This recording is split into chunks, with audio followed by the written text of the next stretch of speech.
question, so please raise your hands and name yourself, who you represent, and who do you want to ask a question from among the panelists.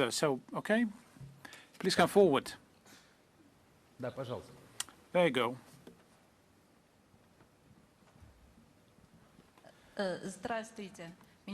Hello, my name is Sin. I represent Chengtong International, the company which has been quite long represented in the Russian Federation over 27 years. I have a question to Elvira Nabiulina. Dear Elvira Sahibzadana, my question is as follows. Are you planning, or does the Central Bank of Russia and the financial institutions plan any additional measures to simplify the procedures and create new financial instruments so that the benefits of settling in national currencies can be made available to a wide range of foreign companies operating in Russia? Thank you. Thank you very much. And indeed, this is an important question. And I should say here that not only do we have plans, but we already are taking practical steps for that. And this is seen in numbers, in the figures. We are trading in national currencies with some of the countries. With some countries, the share of settlements in national currencies comes very close to 100%. Of course, you have waves of sanctions, after which there may be some restrictions and complications, but we are monitoring the situation, and we are monitoring the time for settlements and the commission fees that our companies have to pay for such settlements. The denial rates as well is under control, and the methods of payments can still be found, different methods of settling, but mostly in national currencies. If you take numbers, the share of the ruble, our national legal tender in the export settlements, is about 57%. In 2021, it was only 14%. The share of the Russian ruble in the imports payments is about 55% compared to 28% a few years back. Now, what were the policies taken? The non-residents of a number of countries, especially friendly countries, have direct access to the sales of the ruble in the Moscow exchange. So foreign companies have the opportunity to use ruble assets. We are also promoting the use of digital financial assets, and in some pilot regime, we provide the opportunity to make settlements of foreign trade also in cryptocurrencies. And we do support diversified channels of settlements. And thank you very much for your question, because this is a very relevant question for businesses to support trade, but also investment, so that the international economic cooperation can progress. If I just may add a little bit, just to take a different perspective of the question, well, we already mentioned what's happening in Russia, but again, overall, this is part of a global process of big global changes that are happening in the world. The first story is about the change in the structure and architecture of international trade. The old economic activity centers are replaced by new ones, and the weights of economic life are changing, but also we do see the growing role of the global south, and the economy, which was Western-centric, is becoming more multipolar, not only in terms of geopolitics, but primarily in terms of economics.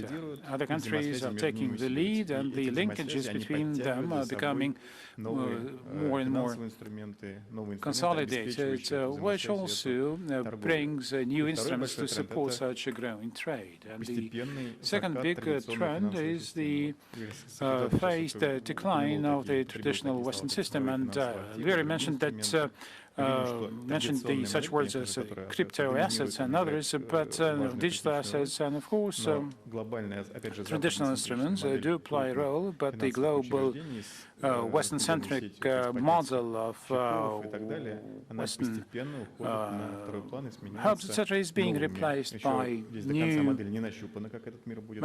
models. The final model is still mushrooming, but the digital assets will play a bigger role. And this is a global trend, and Russia is at the forefront of such changes. So on the one hand, these are the forced changes, but thanks to its competencies, its technological competencies and the financial institutions, we are at the forefront of such changes, which helps us to overcome the difficulties. But on the other hand, we are prepared to a world which is being shaped around us. Perhaps I can also contribute to that discussion.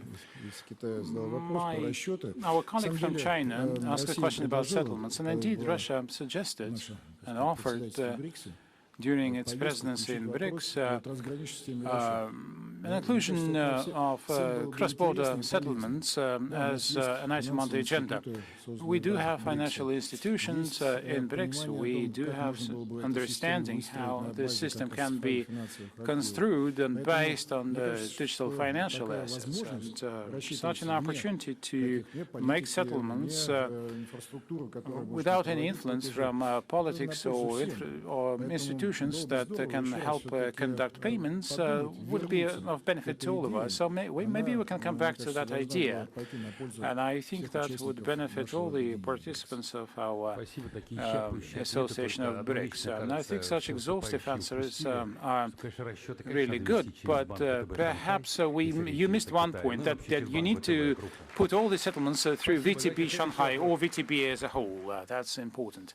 Okay, next question. There you go, please. Who was next?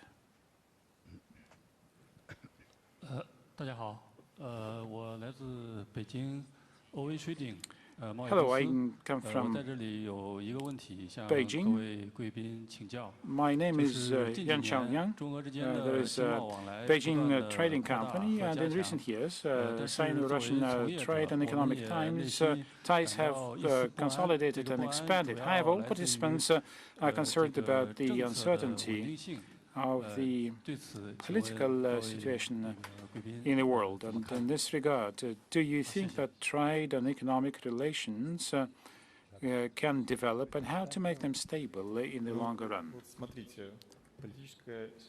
Look, the political environment in China is stable. The political environment in Russia is very stable. So in relations between Russia and China, there are no concerns, and we don't have to doubt anything. And we do see the outcome of economic performance, and indeed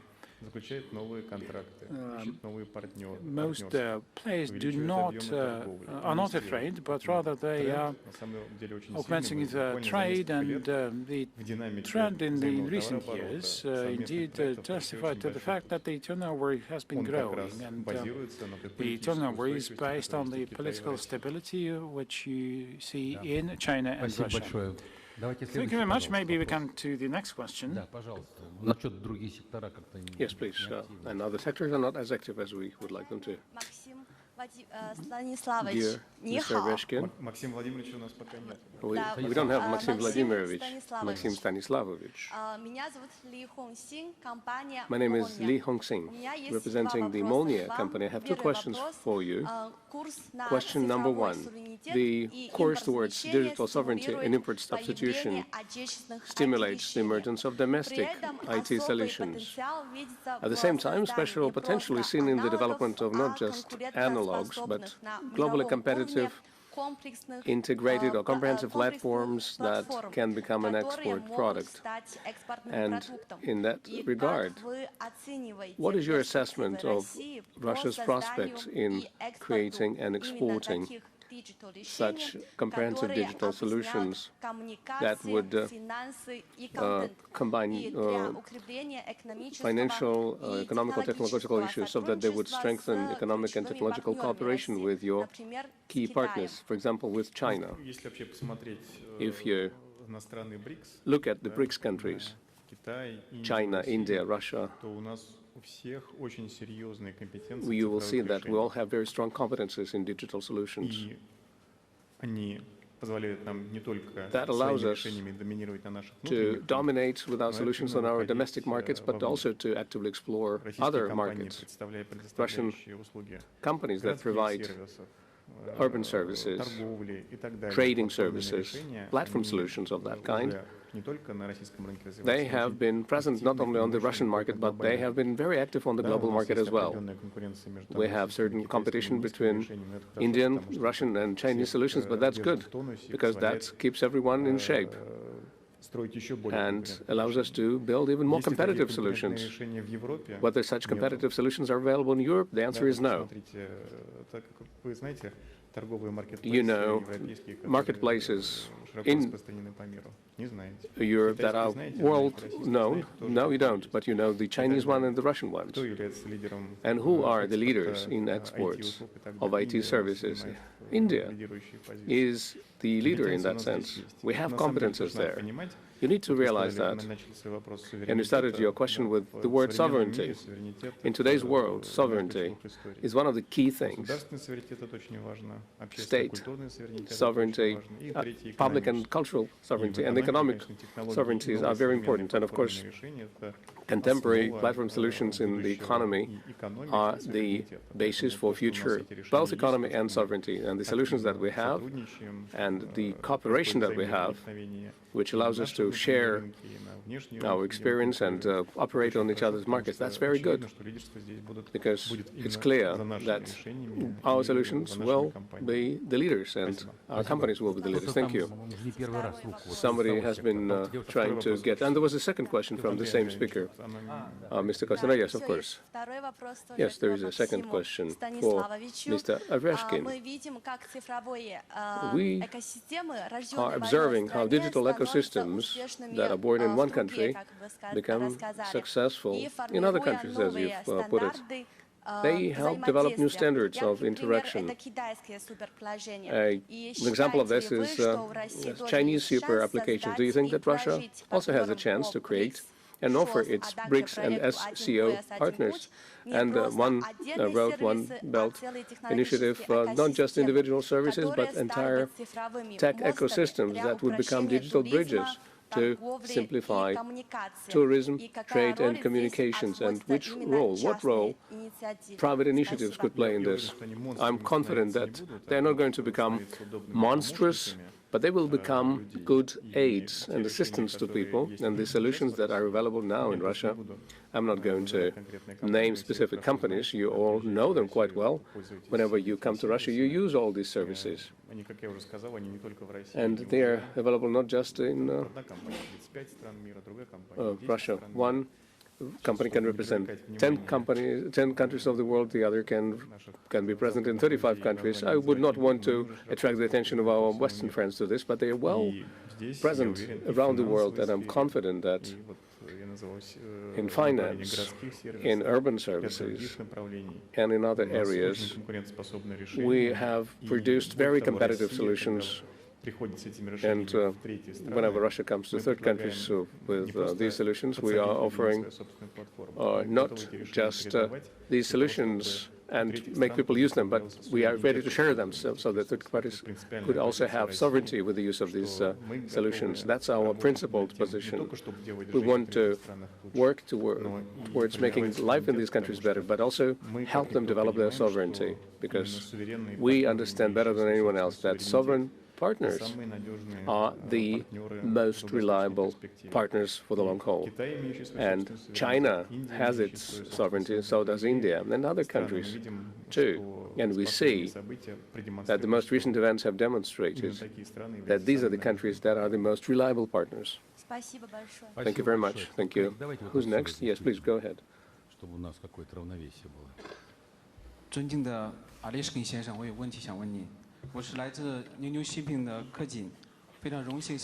I have a question for Mr. Orishkin. I represent the New Shipping Line. It is a great honor for me to ask a question. Together with Rosatom, we established a joint company that are capable of sailing the Arctic all year round. We hope that with your support and the support of the VTB Bank, this project will continue.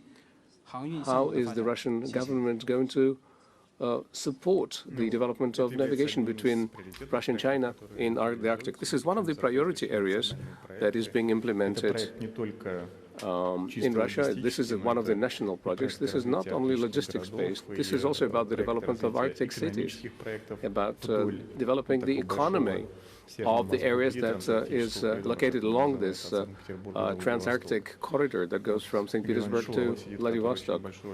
Mr. Shuvalov plays a very important role in this. He's sitting over there. They help develop the basis for this trans-Arctic corridor, and so does Mr. Reshetnikov in supporting this project. So this is a very promising project, and these investments are going to pay off.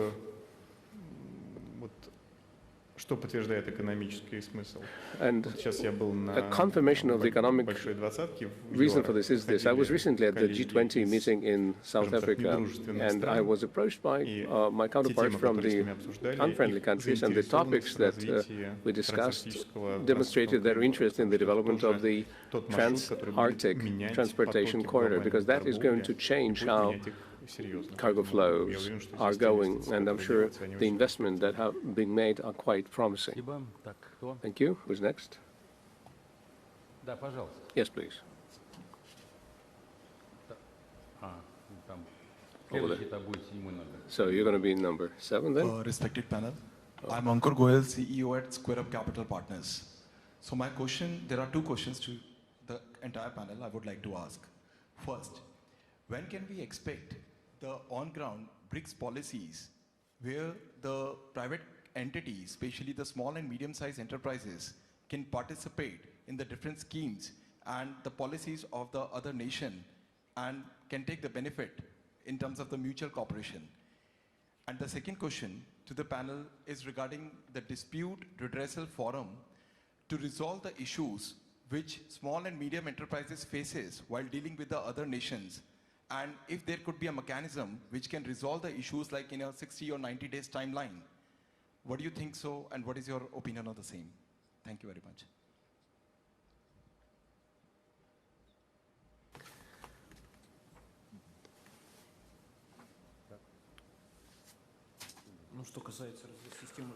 Well, as far as the resolution system for SMEs, there are several areas or pathways we could take. Well, there are agreements on the protection of capital investments, and there are tribunals that could help them agree and resolve their dispute. We don't have that with all of the countries. We have been having discussions with our Indian colleagues on signing such an agreement, and we have signed such an agreement with China and some other countries. So there is an ability to resolve these disputes, but of course SMEs cannot go to large arbitration courts or complex ones. We usually have the pre-trial settlement procedures that exist at the Ministry for Economic Development. We interact with business communities and associations of foreign businesses located here, and usually the number of such disputes is quite small, and we can perform this pre-trial resolution and we find solutions. As for our business, when we work with other countries, we try to work through our missions, trade missions, and intergovernmental committees, and whenever there are issues that arise, we try to help them. If there is a particular case, we will help. Let me add to what Mr. Reshetnikov said. I would like to say that the role of the private companies in the business councils is really decisive, because this is the tool that needs to be strengthened as part of relations between Russia and India. And it's going to be a very effective mechanism, because there's this mediation that is happening without the participation of the state, and allows us to find solutions without complex pathways, but they have the access to the intergovernmental committees and the business representatives, and they will help them. It is clear that the depth of economic relations between Russia and China, Russia and India, I think that is something that needs to be supported by SMEs, because they provide the maximum flexibility and the ability to find the best solution. It is clear that when Russia faced restrictions in 2022, we needed to restructure our trade, and the small and medium enterprises played a very important role in making sure that this would be happening as painless as possible. So the protection of the interests of SMEs and dispute resolutions is an important element of making these relations stable. Thank you. There was number 7 over there. They asked the question the last time. Somebody over there. They didn't get the floor.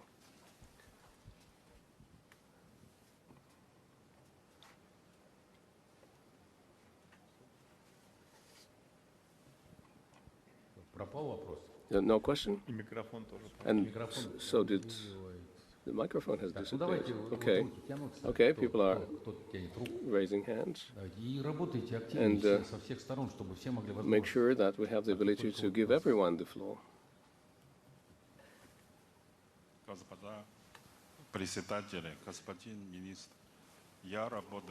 Members of the panel, Your Excellencies, Ministers, I work in the field of energy. My colleagues from Russia say that the Russian energy system is is on the verge of a serious shortage of generating capacity. We know from history how large-scale projects in this area are very important, and almost nowhere it is possible to finance and implement such projects only if you use just private commercial funds. I believe that this is an excellent area for deepening further Sino-Russian cooperation, both in terms of financing this project and in terms of supplying turbines. And how do you see this matter? Thank you very much for your question.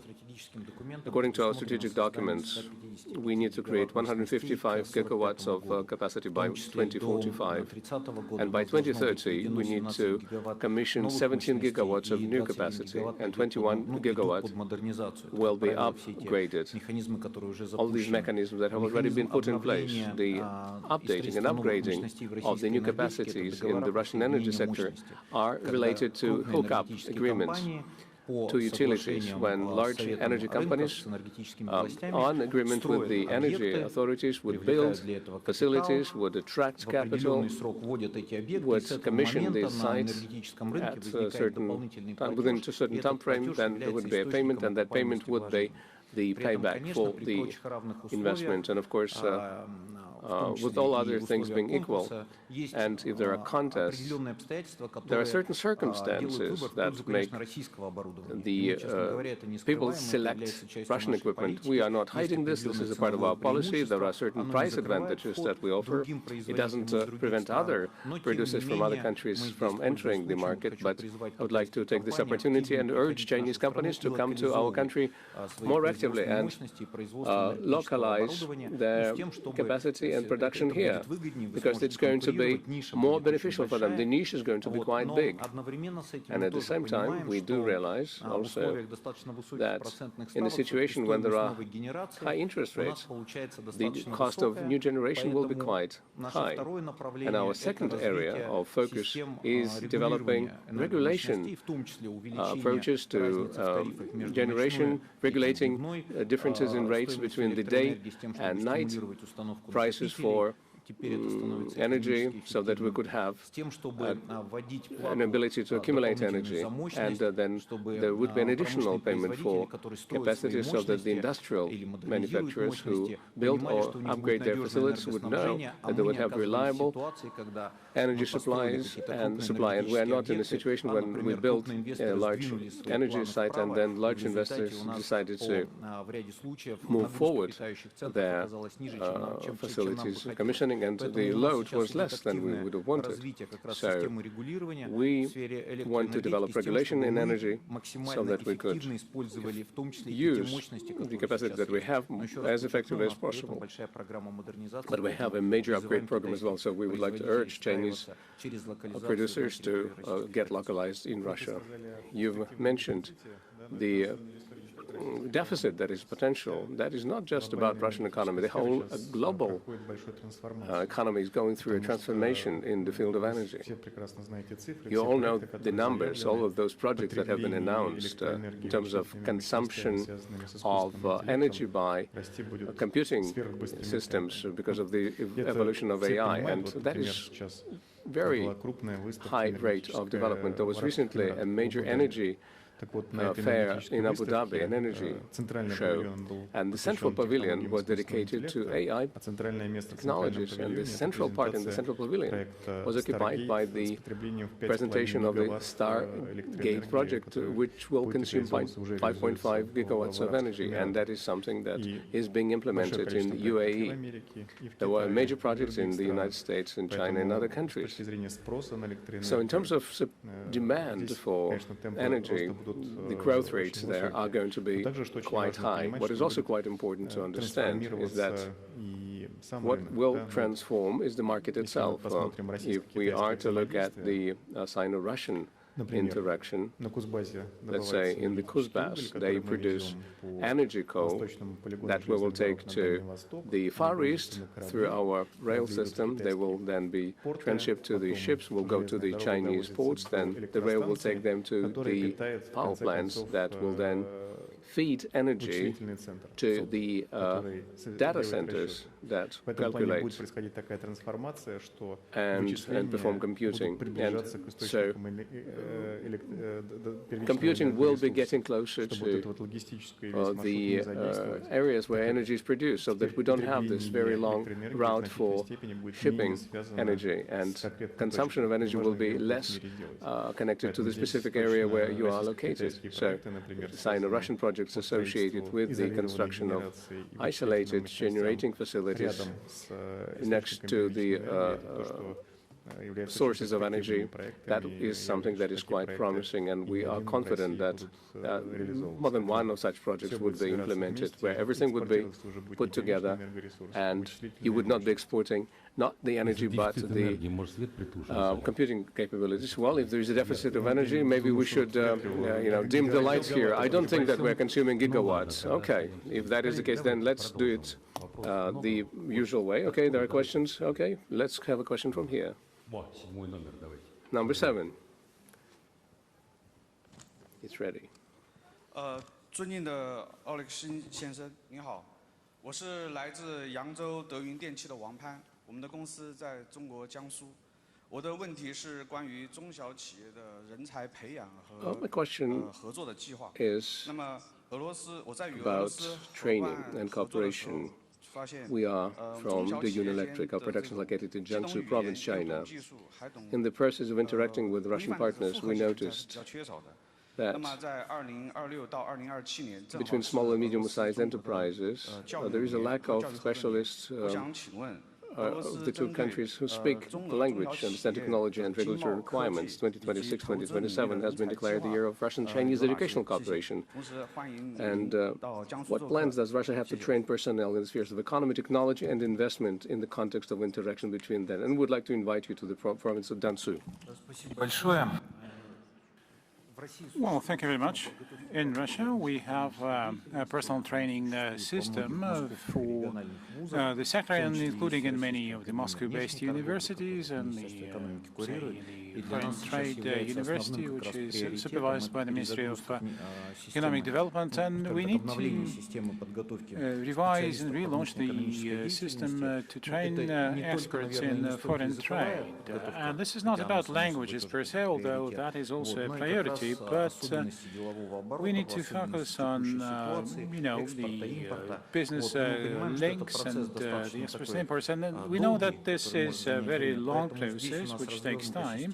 And that is why we have the system of the Russian Export Center, which is present in the Russian provinces, and helping entrepreneurs dealing with Chinese counterparts. And another additional factor that we count on would be the interaction within the platform-based economy.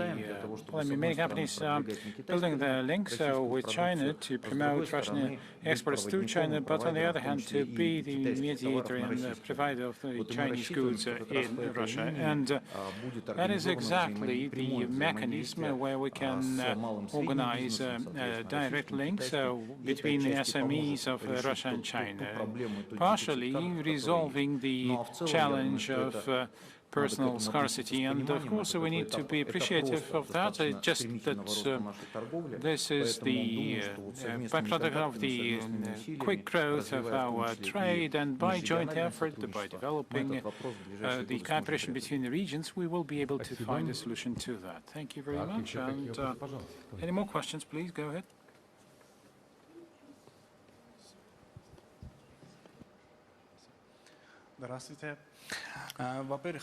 Hello. First of all, I would like to thank VTB for the wonderful organization of this event. I have a question to Anton Germanch and Elvira Sahibzadovna. Mr. Minister and Madam Governor, the business people and partners who are coming to Moscow are really surprised by the wonderful infrastructure in the country, and there are no signs that the country has been fighting a heavy war for the fourth year. Russian partners explained this by saying that the war is actually being waged on commercial grounds, and the government does not withdraw resources but buys them, preserving the market economy. What economic policy decisions do you consider to be key to maintaining the economy's sustainability in such circumstances? By the way, I did not introduce myself. My name is Amir Nikipur, director of the Iranian Trade Center in Moscow. Perhaps I should start. So the question was actually to me, and to me as well. That is a question about budget, as far as I understand. You mentioned that everything is booming here in Moscow. Well, Moscow is a separate story. Indeed, it is booming. But anyways, in any circumstances, it is not only Moscow, but other provinces of Russia as well is progressing. If you come to another province or the capital city of that province, I assure you that you would also see roads being built, infrastructure being developed, enterprises working. Everything is all right. Why? It is thanks to stable finance. You asked the question to me and to Elvira, and indeed, we are working on a balanced budget, and we are working to really find the destinations of fiscal spending so that our economy would be growing, so that our people be getting richer, so that we can help those who are in need, and so that we can also support new technological developments. But the main goal of the Ministry of Finance, on top of everything else that I mentioned, the main goal is to make sure that the budget would be the foundation of a stable economic situation. Now, indeed, we used to enjoy growth rates of more than 4% in previous years, and in the previous years we had very good fiscal stance, and also for the 5 years to come we also had a good budget with its primary budget, and that is actually the framework to resolve the tasks set forth by the President, the geopolitical ones and economic ones and the national development goals. And most importantly, you need resources for all of that. And of course, Moscow and provinces are getting richer. And like you said, flourishing. I should probably compliment Anton Germanovich here. I believe that the key factor was that the economy of Russia demonstrated its good capacity to adapt to such negative external circumstances as sanctions and restrictions, and that main factor was the economic nature of our the market nature of our economy, and businesses were able to adapt. That was the first key factor.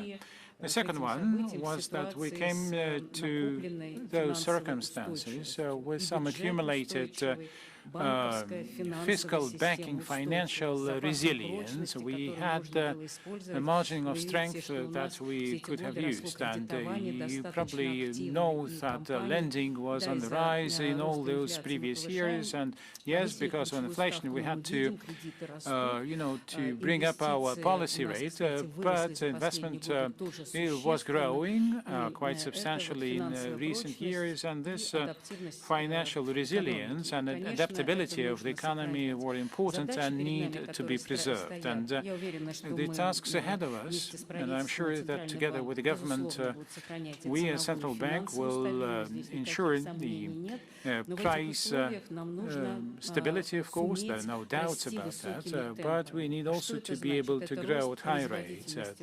And this means productivity growth and investment which is being made now. We welcome, the investment from Russian investors and foreign investors, investments from whoever is willing to do so, but we need to prioritize and, to give priority to the sectors that do provide the biggest return on investment. And this is what we are working in unison with the government. Do you want to add something? Well, I think Elvira actually mentioned everything.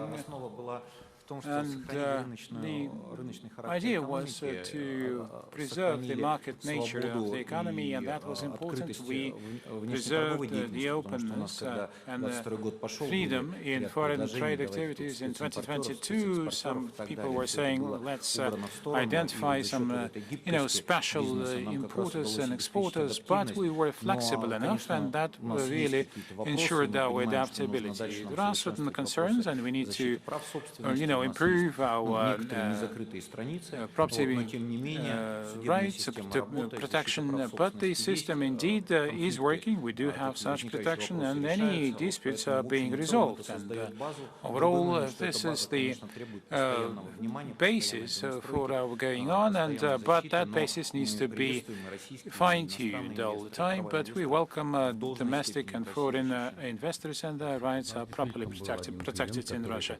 We had a customer who wanted to be a specialized or the sole importer for bananas, but that never happened. Maybe the Ministry of Economy was against that idea. Okay, let's move on. And who's next?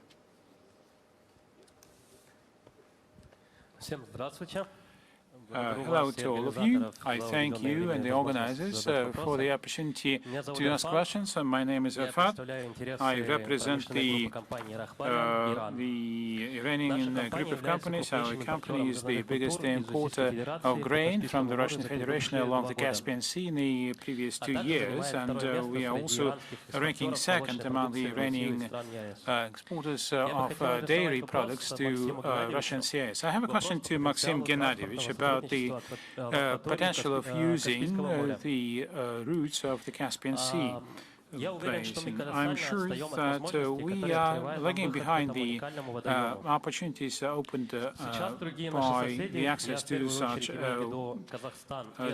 Kazakhstan and Azerbaijan are developing their cargo shipments laterally, and I don't see why we cannot do the same north to south. This is the only sea in the world where we, the five Caspian nations, can fully control what is going on. And we have very good working relations overall. Our port of Anzali has long historical ties with Russia. We had many things happening in our bilateral history, but I'm sure that the transport capacity of the Caspian Sea is far from being fully implemented. And the same is true about the cruise travels in the Caspian Sea. What is your take on that? Well, the north to south corridor is one of the priorities of the Russian government, and we do a lot both in the Caspian Sea, including to deepen the approaches to the port of Makhachkala. We are building a new port in Astrakhan region in Ustala. There are some work on the new berths being done. We want also to deepen the Caspian Canal, and the Iranian investors are present in the Lotus economic zone in Astrakhan. So there is enough development going on. But do we have enough fleet? And this is our common task, I think. And there are also opportunities to collect cargoes from the whole of the Volga-Cam territory. We have the idea of building dry ports and to make transshipments, and I'm sure the additional impetus will be provided by the special economic zone with Iran, which started its operations this year. But I'm sure that we have not untapped the full potential of our bilateral trade. We also develop our railroads, the western approach through Azerbaijan, for example. Importantly, it is built a proper section of the railroad, and we have an intergovernmental agreement on that to issue the intergovernmental loan to construct the road. The Iranian side is preparing land for such a railroad,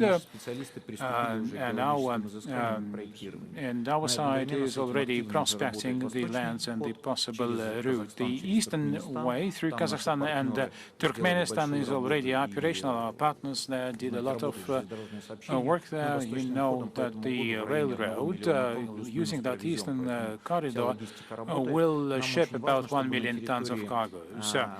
And that, importantly, we want also that Iran would rebuild its railroad infrastructure. Darabas is the entry point in the shore of the Caspian Sea, but we also welcome the development of the Chabahar port, where Indian investors are engaged, and Iran hopefully will complete the work there, and we were expecting a railroad going from that port, and that is going to provide a network that we can fully use, and we need also to work on to use electronic document flow to mutually recognize the ways of bill, and the Russian side is doing a lot and everything which is required for that. And this is a project which even financially is supported on a priority basis and fully.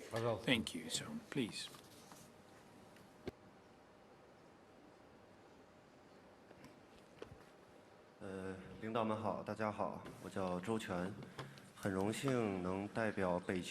Hello, my name is Zhou Chen, and I'm happy to be able to represent here Beijing Transportation Company. I would like to ask the following question. Our group of companies has been working to expand the range of products being offered and also incentivize agricultural production. We are going to also set up a forward warehouse for the Russian products in China, in Jiangxi province. But how much this initiative can be supported by the Russian government? And do you think that the Russian government can issue proper instructions for that? Well, undoubtedly, we do support the growth of mutual supplies of agricultural produce between Russia and China. We do see that in China, Russian produce is in big demand. There are some problems, of course, that Russian products are faked because we're talking about premium agricultural produce. But that is why we welcome the establishment of good infrastructure, warehousing infrastructure. So we are prepared to work with you, but please formulate your questions and your requests and pass them on to us, and we can work on that with you bilaterally. Thank you. Yes, please. We do have a lady there? My name is Emmanuel Kide, and I'm the honorary president of the French-Russian Chamber of Commerce. I have a question for Maxim Stanislavovich, but it concerns all of you, actually, so you may answer to all of you. French companies were historically one of the main investors in Russia, and employer also. Many of them continue to operate despite many pressure they received from their own countries. Today, there is a risk of Russian central bank assets being seized in Europe. And such action could lead to measures against European companies, the same that choose to stay in Russia and to invest their own fund and also their trust in the country. It would mean the consequences would be big for Russia, actually. It would be big for European companies, it would be big for the French companies. We would disappear, we would leave Russia. But it would be big for Russia. It would be no more investment for the next 50 years. It would be consequences for the next 100 years for Russia. You have an ambitious goal of technology sovereignties, and achieving them requires, of course, also foreign technology. And actually, we need each other. We need Europe needs Russia, Russia needs Europe. And my question is, how can such a lose-lose scenario could be avoided? Ну, это первый вопрос к вам и к европейским actually, the question goes rather to you and the European politicians, because when you're looking at the policies of Europe, I mean, your hair is raising. You're saying that European politicians are exerting pressure on the European business. This is just, to Wild West. And I mean, it's been so bad in the last few years, but still there's more and more pressure coming. And all those discussions about, the taking the sovereign assets away. I mean, I talked to some leading global investment funds in Arabia. I mean, they all were pretty much concerned when the Netherlands actually nationalized the Chinese invested company, and that actually undermines confidence. And you mentioned that there are still economists who do appreciate the consequences. Madame Lagarde today or yesterday actually mentioned that there are different schemes of using the assets would be as the money issuance, and that would totally kill the European economy. And you're saying that, Europe and Russia need each other, but from what we see in recent years, Europe needs Russia more than Russia needs Europe. Russia really is finding natural relationships with other partners like India or China. We do see growing trade and economies. We do deepen our technological sovereignty, and we do enter into various partnerships. I think the problem is in Europe. And there will be no such problems when Europe recognizes that the problem is in itself and in its policies, and will be changing the policies. Ms. Nabiullin wanted to add something to this. Right, that's right. Look at Russia's policies regarding French companies. I think Mr. Reshetnikov has met several times, and I have met with the companies that continue operating on our market. No one is pressuring these companies in Russia. If the companies are carrying out proper business and are developing, implementing projects moving forward, and there are no problems for them. Russian economic authorities realize that the economy depends on companies that create new products and promote them. European authorities have forgotten about all of this. They live in a mythical world, and the numbers we see regarding their public finances demonstrate that. Maybe Mr. Siluanov can join in, and he could say that Russia doesn't want to be like France with a 6% deficit and a debt exceeding 100% of the GDP. No matter which country you take, I mean, you cannot even understand why you're torturing yourself. Regarding our business, we didn't want to leave Europe, but our bank, for example, was basically seized through raiding schemes. All our rights were taken away from us. Not a single kopeck will be left.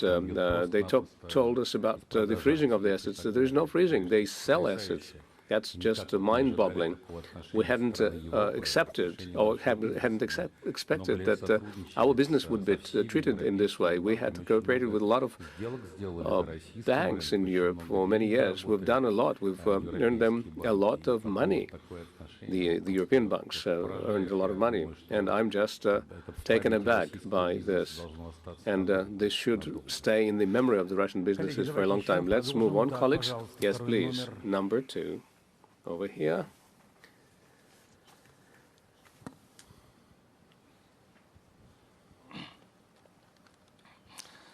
Dear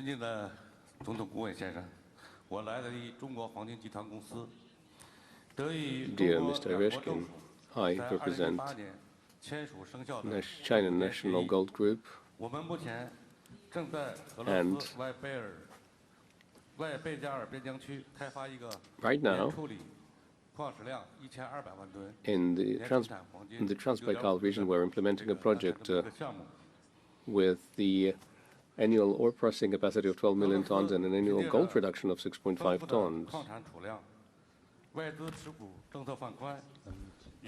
Russia, indeed, has very rich mineral resources, ample mineral resources. And Russia, in that sense, is a very attractive market for investors who represent the mining sector. At the same time, Russia and China have very long history of cooperation. I would like to ask you this question: how will Russia continue to ensure the stability and transparency of foreign investment, in particularly in the mining sector, and given the special conditions for mining in regions such as the Arctic, Siberia, and the Far East, will Russia launch more specific plans for technical support and infrastructure development to help foreign enterprises in these regions participate more effectively in the development of ultra-large mining projects and achieve mutual benefits? Thank you. We've with regard to the investment projects that are being implemented in Russia, we are looking at them very attentively. We try to support them at all levels, at the regional and the federal levels. We have the Development Corporation, and Igor Shuvalov is in charge of large projects. We have major mining projects with the participation of foreign investment, and he supports these projects and provides assistance. So the whole line of support is there. What Mr. Reshetnikov has said regarding potential disputes, fortunately, we don't have them. And if they do start to emerge, we manage to resolve them quickly. So we have all of the prerequisites. You can direct any of the questions you have to Mr. Reshetnikov, but I think we have created such a system that does not assume that there would be a lot of additional requirements, either at the regional and the federal level, and support will be provided at all times. If the project is implemented in accordance with our legislation, nothing is breached, and there will be no questions for that. So we welcome that cooperation because we have a long border between Russia and China, and that means that the results of our joint work, the product of your company can be exported freely without any influence of third countries. And everything is going to be quite balanced here. So if there are any issues, well, there's a set of measures from regional to the national level where this can be resolved.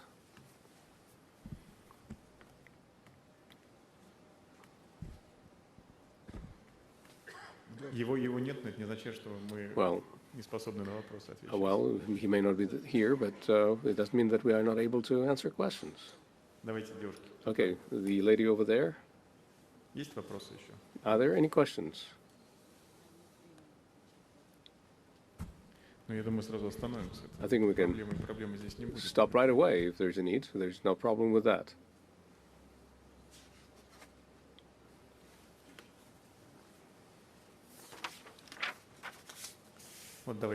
Okay, over there.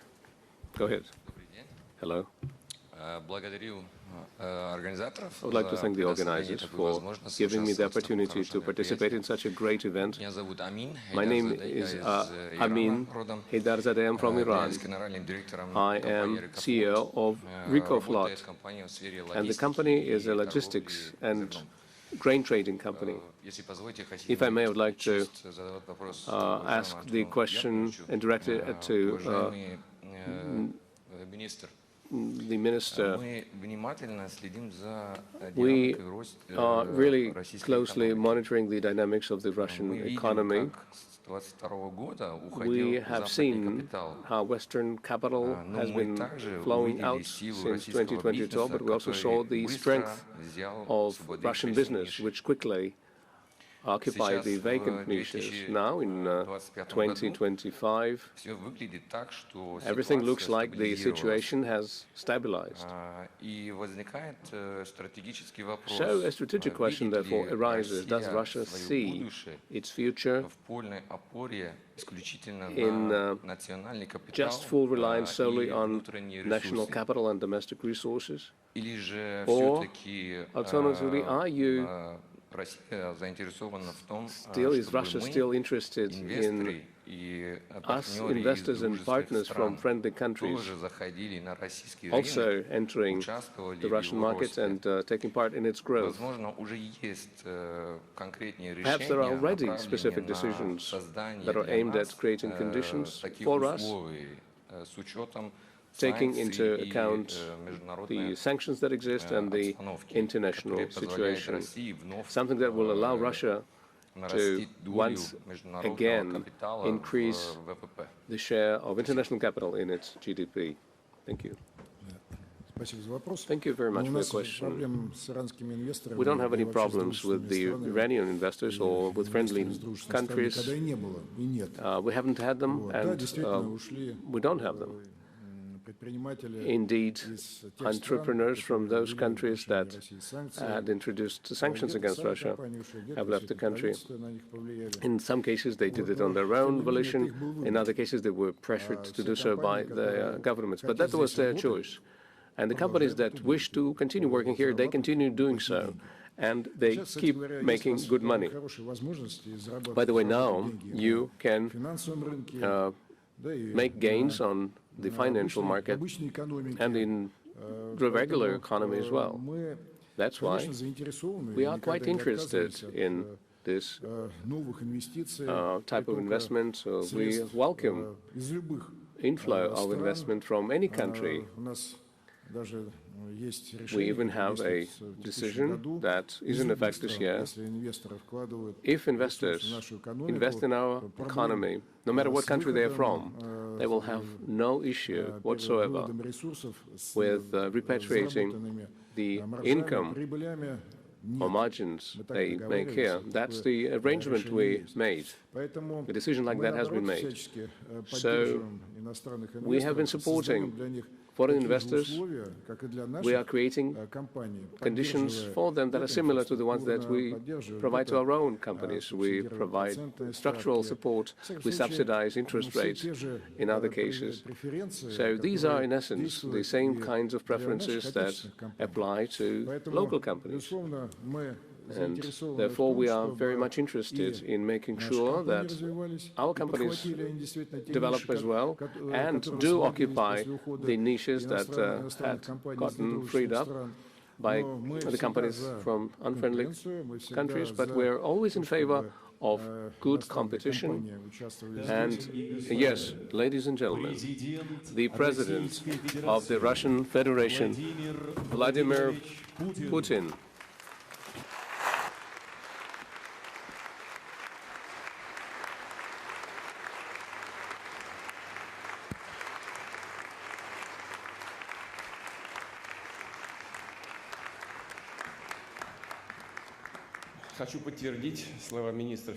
I would like to reaffirm what was said by Minister of Finance.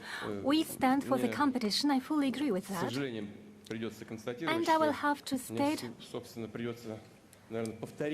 that I will have to reiterate what they have already said. They have already mentioned the most interesting things. But what I'm going to say is also important because it is going to mean that we have a consensus in our economic policy between the government, the presidential office, the central bank. Regions of the Russian Federation are not represented here, but let me assure you that we are working in close contact with them, with the business, and in general we have a high level of solidarity and efficiency.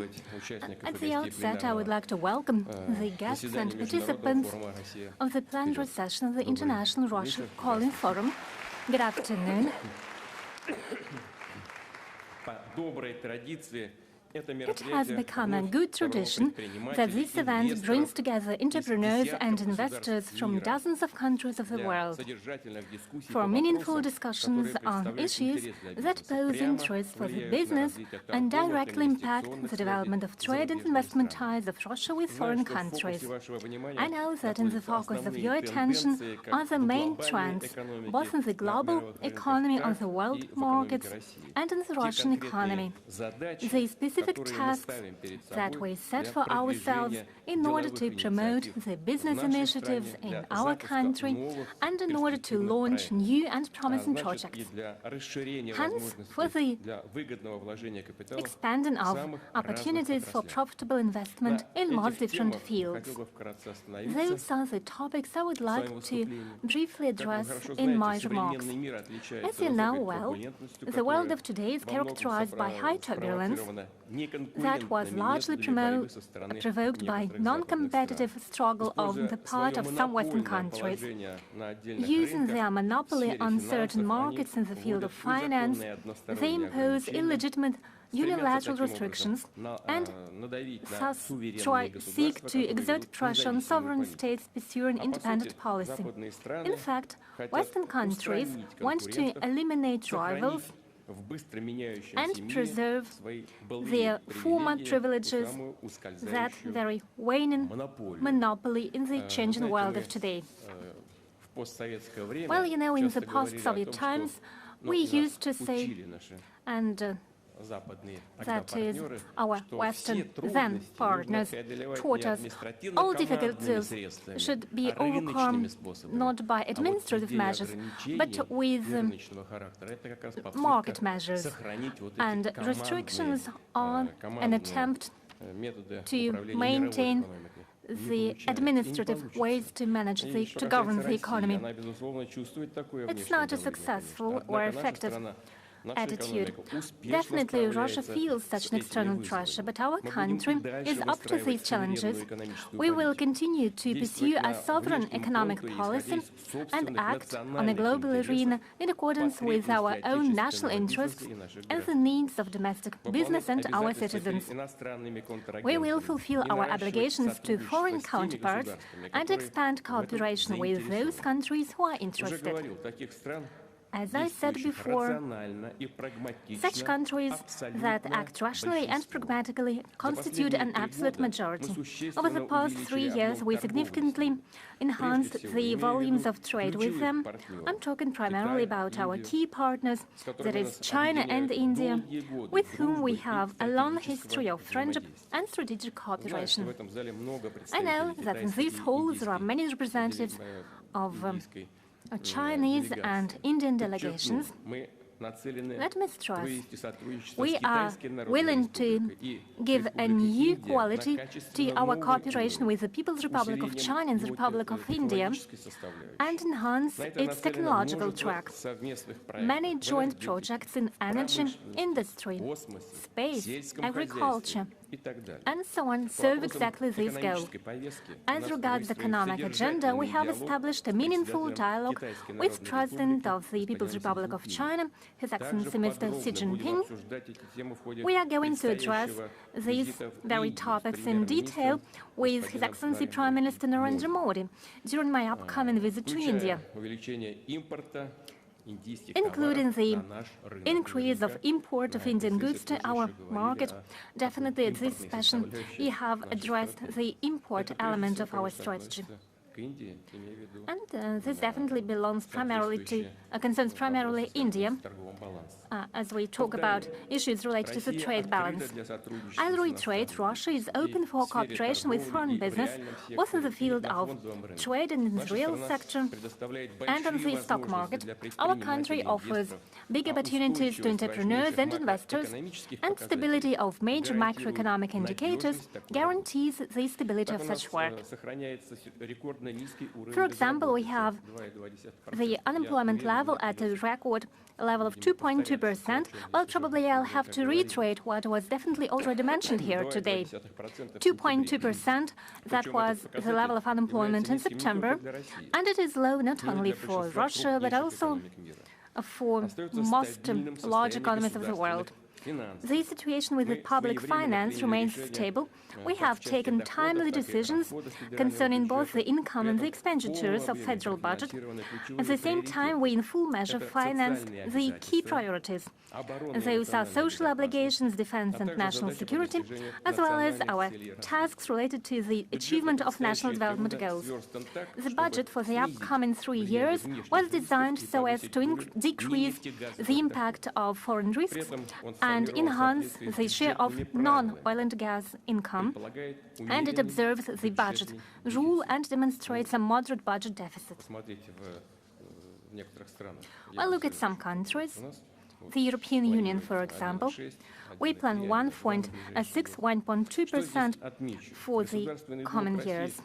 Let me stress, you've definitely already mentioned the sovereign debt of Russia. It is at less than 20% of GDP, and it's one of the lowest indicators in the world. We continue to pursue a balanced and responsible budgetary policy. We take consistent decisions as regards monetary policy, and we managed to achieve a slowdown in inflation. Let me stress, it was a key achievement of this year, while in March we had a double-digit inflation. Now inflation is less than 7% year-to-year, and by the end of December it is estimated to be at less than 6%. That is lower than was forecast by the government and central bank. Our experts now calculate, taking into account various parameters, but in general it looks as I have just said, and we hope this trend will maintain. At the same time, there is the slowdown in economic growth over the past 9 months, the GDP of Russia has grown by 1%. In the third quarter, the growth of GDP was at 0.6%. Year to year, we estimate the GDP to be at the level of 0.5 to 1%. That's what we expect when the central bank set the key rate. At the same time, there are certain imbalances. In some industries, the output in this year not only didn't increase, but decreased. Are we satisfied with such trends? No. I'll remind you that in December, the government and central bank were given principled tasks, namely to ensure a transition to a balanced growth model, to preserve a low unemployment level and a low inflation level, and at the same time to effect structural transitions and changes in the economy, with the goal to reduce the share of grey and black market and enhance its compatibility. We'll discuss it in more detail in 1 week at the session of the Council of Strategic Development and National Projects. Primarily, we should seek a great investment growth and invest in the development of production and services. We need to launch new projects in industry, agriculture, infrastructure, high-tech, tourism, and so on. Over the past 3 years, investments were growing at a very high rate. In 2022, they were at a level of 6.7%, 2023 at a level of 9.8%. In 2024, the growth of investment was at 7.4%. This year, the growth is more moderate, but in general, it remains positive growth. What's the main reason? In some economic sectors, there was a decrease in the profits of the companies. That is, they have fewer funds for investment, fewer own funds for investment, and the price of bank loans the domestic business used to finance its projects objectively grew. Well, over the past years, our financial sector managed to readjust its work. It substituted the unreliable foreign sources of investment with the domestic ones. As a result, the foreign debt of domestic companies in the field of the real sector was reduced twice. Well, there were real worries at the first stage, but was our industry and our business up to it? Yes, they were. Thanks to the timely regulatory actions and the resilience that was accumulated, the Russian banking sector is working in a stable manner. In 2022, we had a close to zero financial result. The profit was at about 200 billion rubles. In 2023, it was at 3.2 trillion rubles. In 2024, at 3.8 trillion rubles. And according to the estimates of the Bank of Russia, in 2025, the banking sector will have a profit of 3.2 to 3.5 trillion rubles. I'm convinced that it's necessary to build up the contribution of the banking sector to the development of national economy, our territories, cities and towns, to increase the efficiency, the effect for the real production from the use of credit resources. At the same time, it's very important so that the funds of the banks, their revenues, citizens' savings, the savings of the companies, were used to implement business ideas not only in big cities and in the business center, life centers, but everywhere in all the regions of our country. That is why every entity of the Federation has already introduced a regional investment standard. At the regional level, there are development agencies being launched. They provide support for investors. They suggest how to register lands, how to obtain support mechanisms, how to solve infrastructure issues. But very often, big projects, given the scale of implementation, they go beyond specific region. The same goes for foreign investment. Maybe a federal view would be useful, where our foreign partners could implement this or that project, and what federal support measures they could use. For such initiatives, I propose to create a unified ecosystem of investment support. so that the entrepreneurs or companies could receive professional consultations and help through the whole life cycle of their project, from the idea to implementation. And I propose to create such an ecosystem on the basis of a web.rf cooperation with the participation of the Ministry of Economic Development. Going further, it's necessary to strengthen the role of the stock market as the source of funds for investment, given that the interests of the citizens and institutional investors to our stock markets is at a high level. In the middle of this year, speaking about Moscow's stock exchange, more than 37 clients were registered. I'm speaking about individuals. It's almost half of the economically active population of our country. The total value of their assets exceeded 11 trillion rubles. Speaking about the number of legal entities using broker services, during the year their number increased by a third, up to 50,000, and the volume of their portfolios exceeded 15 trillion rubles. Yes, current economic situation reflects on the Russian stock market. Its capitalization has reduced a little and now stands at around 23% of the GDP. This year, only 3 companies listed their shares for the first time, including our leading development institute in the sphere of housing, Dom.rf Corporation. And I congratulate you on that. I know that your team and you made a lot for this, and it was a successful work. It is obvious that the Russian stock market has room for growth, for new offerings. We need additional efforts to increase its capitalization so that the potential of the stock market would be used in the interests of the whole country. That is why I think what I suppose possible to suggest is that to invest in bonds and shares of funds.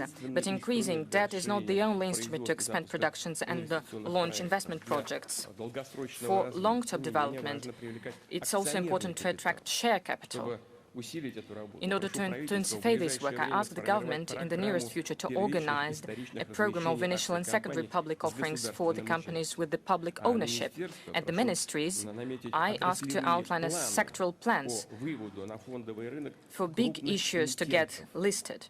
Of course, providing specific effective incentives for business that offers its shares, including coordination with the existing support measures with the companies going public.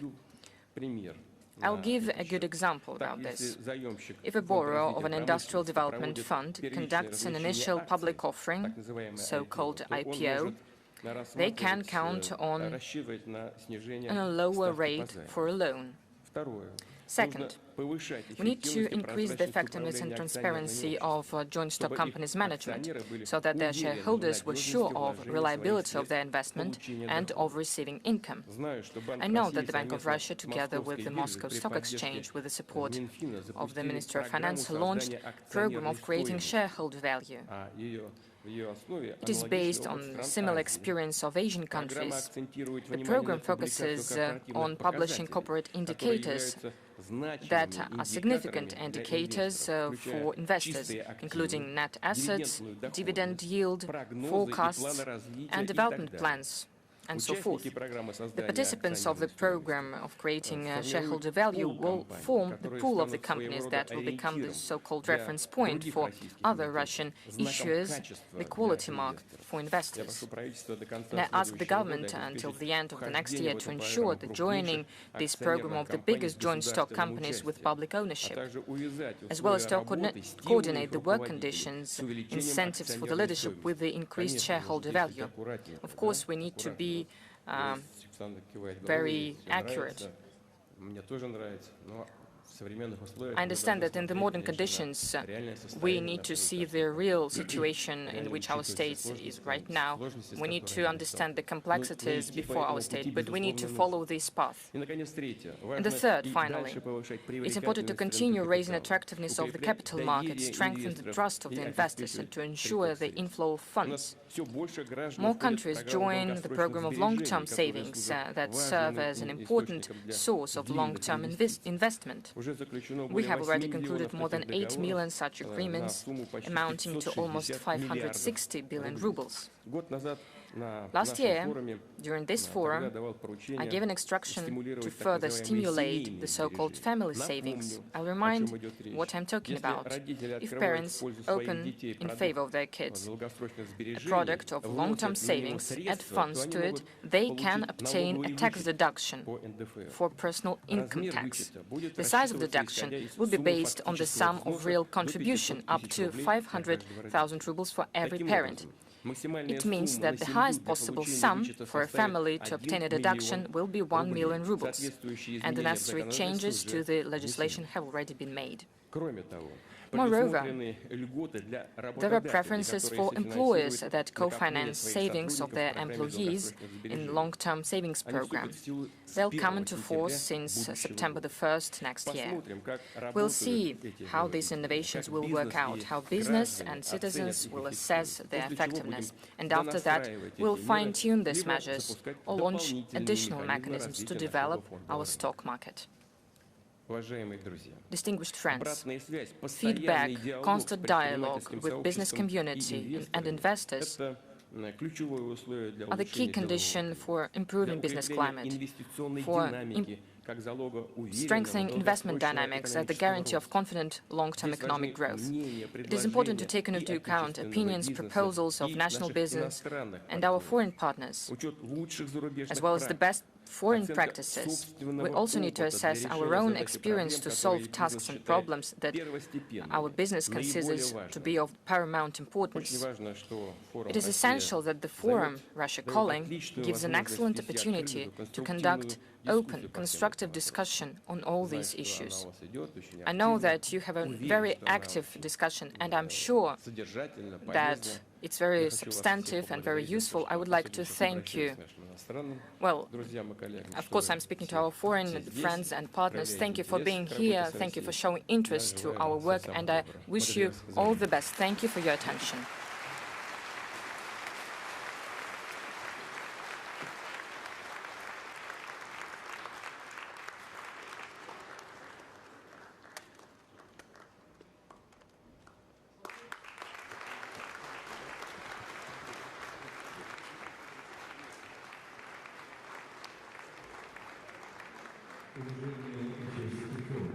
Participants of the forum, the plenary session is over. Please don't forget your personal articles in the room. The plenary session is over. Please don't forget your personal belongings in the hall.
Good afternoon.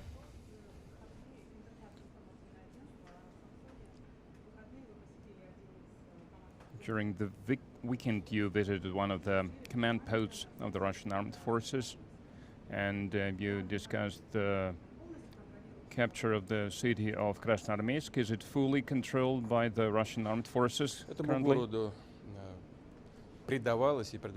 Well, great significance was given to the city both by Ukrainian and Russian army, and it truly holds a great significance because this town is not just an infrastructure hub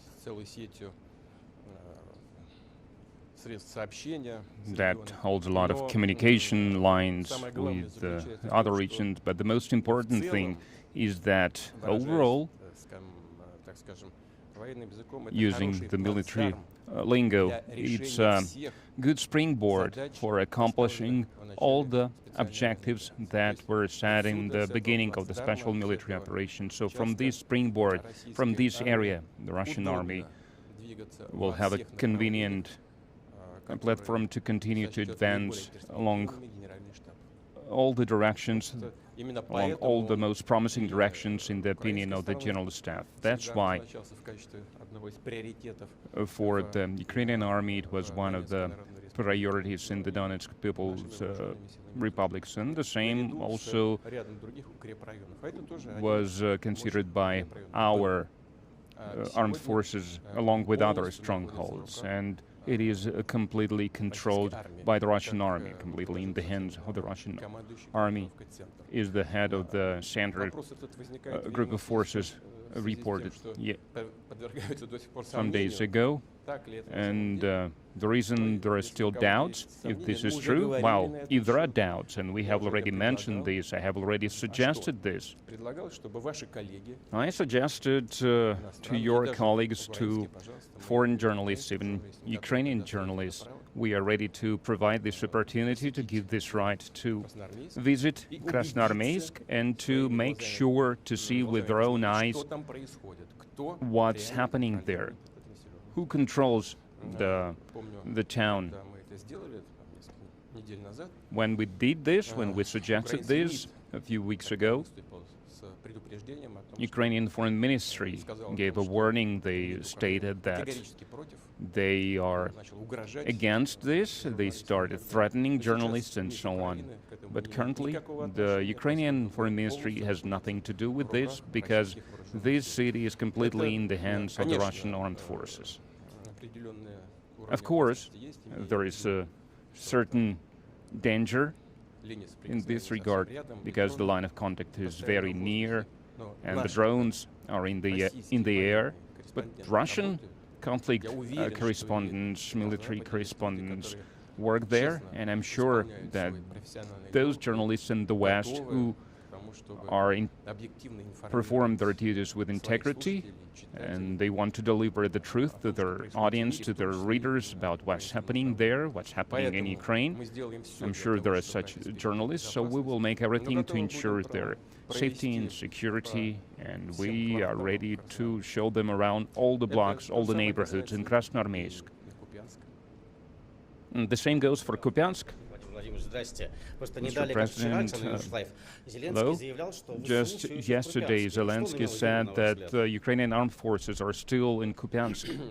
What did he mean? Well, for several weeks now, Kupiansk is in our hands completely, in its entirety. I believe the leadership of Ukraine are currently busy with some other matters. They don't care that much about what's happening on the battlefields. It seems they live on some other planet. And when you travel so much begging for money, probably it's difficult to follow the recent developments in the economy or the front lines. As for Kupiansk, it consists of two parts. One part, the bigger part, the main part, the city center, it's on the right bank of the river, and smaller part is on the left bank. The Russian forces control both the right bank territories and the left bank territories in their entirety, completely. And a little bit to the south, along the same river bank, there is another settlement that is called Kupiansk-Uzlovaya.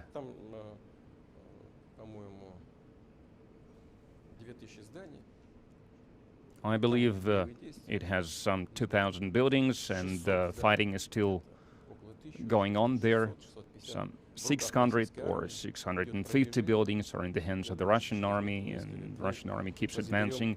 And I believe that in a few days we will capture this town as well, but it's a separate matter. And I would like to remind you that on the left bank of the river we have 15 battalions of the enemy blocked there, and the Russian troops started to eliminate this grouping of the enemy forces. You are going to meet with Steve Witkoff, who traveled here to talk to you. Basically, the negotiations are going on only with the American side. Why are the Europeans keeping silence? Well, they are not keeping silence. They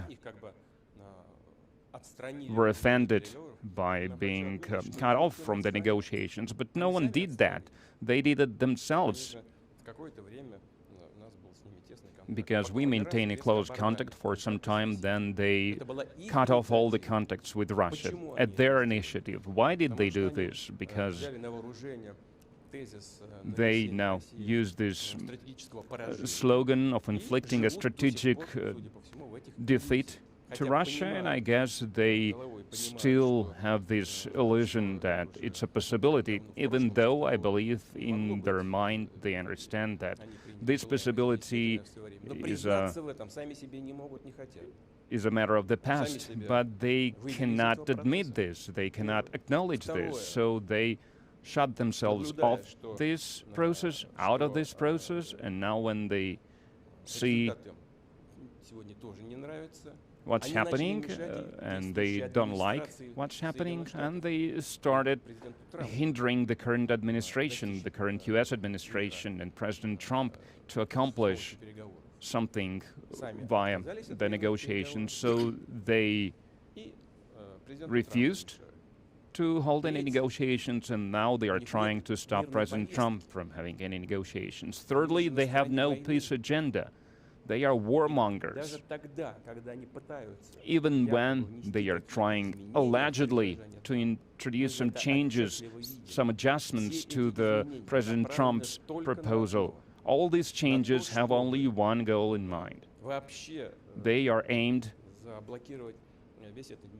at blocking and putting to a halt this peace process. They are trying to make demands that are unacceptable for Russia, and they understand this, and then later they would try to blame Russia, accuse Russia of stopping this peace process. This is their objectives, and we can clearly see that. That's why, well, if they want to go back to the reality, considering the reality on the ground, then they are welcome. We are not against this. Seattle today, he said that there might be a war with Europe. He says that NATO, its European member states, they are planning to start the armed conflict by 2030. It's a serious thing. It's almost a sensation. So what do you think about this? Are we getting ready for anything? I've said that 100 times. We have no plans of fighting against Europe. But if Europe wants to fight and they start this fight, then we are ready right now. There is no doubt about this. But the only question is, if Europe starts the war, unleashes this war, because that's not Ukraine. With Ukraine, we use some surgical means. We are trying to be really careful,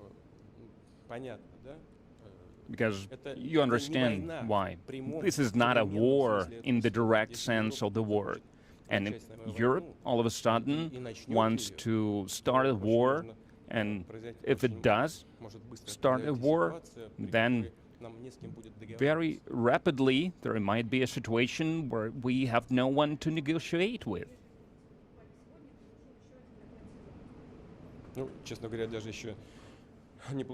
Well, honestly, I did not receive information yet. I know that it did happen, these attacks against tankers in neutral waters, or even in the special economic zone of a third country.